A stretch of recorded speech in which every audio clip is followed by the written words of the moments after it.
በአዲስ አበባ ከተማ አስተዳደር ዳውን ሲንድሮም እና ተያያዥ የአእምሮ እድገት ውስንነት ላለባቸው ዜጎች ነፃ የሕክምና አገልግሎት እንዲያገኙ እንደሚደረግ የከተማዋ ከንቲባ አዳነች አቤቤ ገልጸዋል። ከንቲባዋ ይህንን ያሉት ዲቦራ ፋውንዴሽን ዓለም አቀፍ የዳውን ሲንድሮም ቀንን ፕሬዚዳንት ታዬ አጽቀሥላሴን ጨምሮ የጤና ሚኒስትር ዶክተር መቅደስ ዳባና ሌሎች ሚኒስትሮችና ጥሪ የተደረገላቸው እንግዶች በተገኙበት ሲያከብር ነው። በዚህ መርሃ ግብር ላይ የተገኘው ሪፖርተራችን ብሩክ አስቀናው ተጨማሪ ዝርዝር ዘገባ አሰናድቷል። የዘንድሮው ዓለም አቀፍ የዳውን ሲንድሮም ቀን የድጋፍ ስርዓቶቻችንን እናሻሽል በሚል መሪ ሐሳብ ባሳለፍነው አርብ መጋቢት 12 2017 ዓ.ም በዓለም አቀፍ ደረጃ ታስቦ ውሏል። በእኛ ሀገርም መጋቢትን ከዲቦራ ጋር በሚል መሪ ሐሳብ በየዓመቱ ዕለቱን የሚያከብረው ዲቦራ ፋውንዴሽን ዘንድሮ ለአምስተኛ ጊዜ ዓለም አቀፍ የዳውን ሲንድሮም ቀንን በተለያዩ መርሃ ግብሮች አክብሯል። የቀኑ መከበርም ለህብረተሰቡ ግንዛቤ ለመፍጠርና በተለይ በእኛ ሀገር ዳውን ሲንድሮምን ከእርግማንና የፈጣሪ ቁጣ ጋር በማገናኘት በወላጆችና ልጆች ላይ የሚፈጠረውን ጫና በመቀነስ ልጆቹ በጓዳ ተደብቀው እንዳይቀሩና ወደ አደባባይ እንዲወጡ ለማድረግ ያለመ ነው ተብሏል። በመርሃ ግብሩ ላይ የተገኙት ፕሬዚዳንት ታዬ አጽቀሥላሴ ባደረጉት የመክፈቻ ንግግር ዳውን ሲንድሮም ያለባቸው ዜጎች ፍትሐዊ ኢኮኖሚያዊ ተጠቃሚነታቸውን ለማረጋገጥ ሁሉም አካላት የድርሻቸውን ሊወጡ ይገባል ብለዋል። እነዚህ ህጻናትና ወጣቶች ተገቢውን እንክብካቤ፣ ትምህርትና የጤና አገልግሎት ማግኘት ህገ መንግስታዊ መብታቸው ነው። የኢትዮጵያ ህገ መንግስት አንቀጽ 41 ህጻናትን በሚመለከት ያሉት ድንጋጌዎች በሙሉ መብታቸውን ይደነግጋል። ይህን የማስፈጸም ደግሞ በበጎ አድራጎት ድርጅቶችና በፋውንዴሽንስ ብቻ የታጠረ ሳይሆን የመንግስትም የማህበረሰብም ኃላፊነት መሆኑን እንደገና በአጽንኦት ለመግለጽ እወዳለሁ።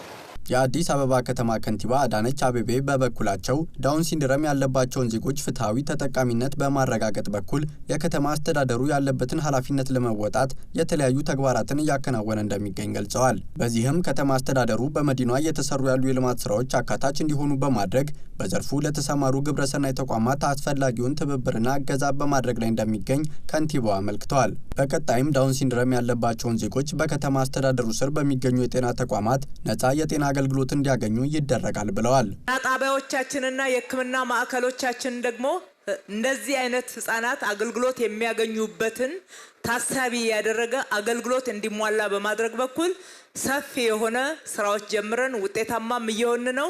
በዚህ አጋጣሚ ለዲቦራ ፋውንዴሽን እና በተመሳሳይ ስራ ላይ ለምትሰሩ አካላት ሁሉ ቃል መገባው በአዲስ አበባ ከተማ አስተዳደር ውስጥ በተለይም በጤና አገልግሎት በኩል ለእንደዚህና መሰል ህጻናት ነፃ የጤና አገልግሎት ለመስጠት በዚህ አጋጣሚ ቃል መግባት እንወዳለን።